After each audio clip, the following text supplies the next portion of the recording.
Kali ini kita akan bedah satu ide kepemimpinan yang luar biasa kuat. Kenapa sih pemimpin sejati itu selalu makan belakangan? Coba deh bayangin ini. Di Korps Marinir Amerika Serikat, para jenderal itu justru makan paling akhir.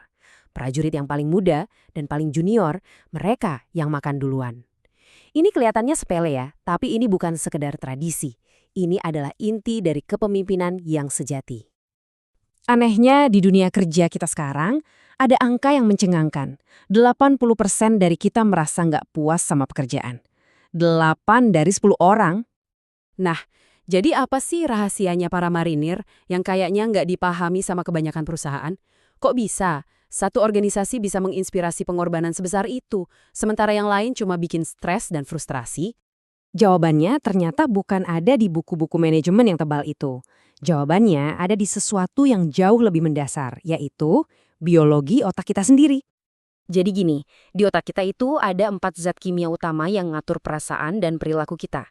Nah, 4 zat ini bisa kita bagi jadi 2 tim. Tim pertama kita sebut aja zat kimia egois.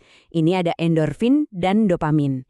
Tugas mereka itu untuk bikin kita terus maju, bertahan, dan ngerasa puas pas mencapai target. Terus, tim kedua adalah zat kimia sosial. Ini ada serotonin dan oksitosin.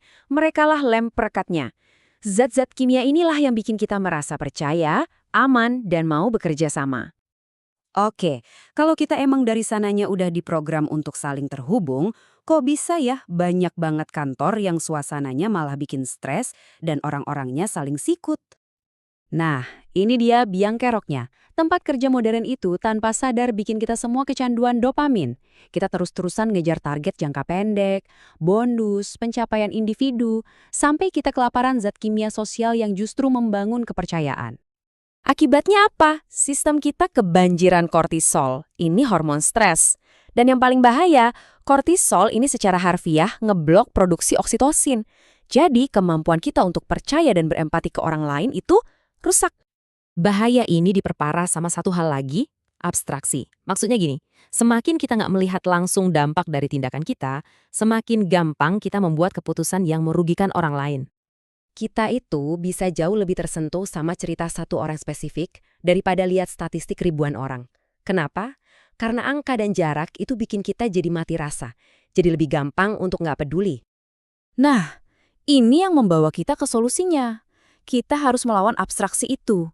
Kita harus sengaja membangun sebuah lingkungan yang bisa menangkal bahaya dari dalam ini. Simon Sinek menyebut konsep ini lingkaran keamanan. Ini adalah sebuah budaya di mana setiap orang di dalamnya merasa aman, merasa dilindungi oleh pemimpin dan juga rekan kerjanya. Jadi semua energi bisa fokus untuk menghadapi ancaman dari luar, bukan dari dalam. Dan perlu dicatat ya, lingkaran ini tuh nggak dibangun pakai kantor yang keren atau tunjangan yang wah, sama sekali bukan. Ini dibangun ketika seorang pemimpin dengan tulus menunjukkan kalau mereka menempatkan kesejahteraan timnya di atas kepentingan pribadi.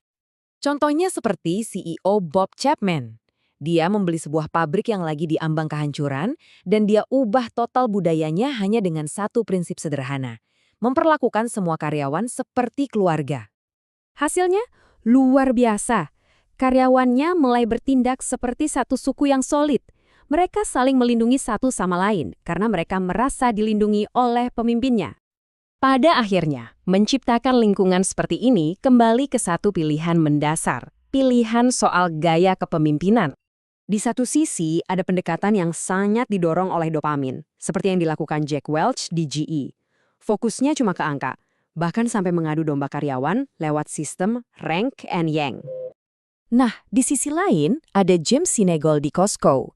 Dia membangun budaya keamanan dengan memprioritaskan kesejahteraan karyawannya di atas segalanya.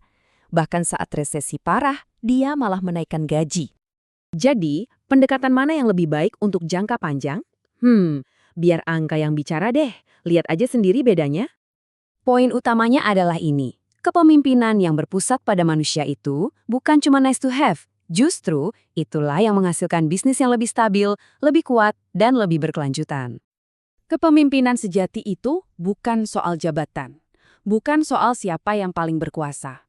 Ini adalah sebuah pilihan.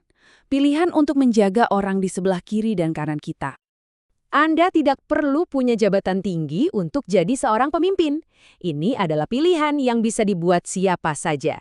Pertanyaannya sekarang adalah, bagaimana Anda akan mulai melindungi lingkaran Anda hari ini?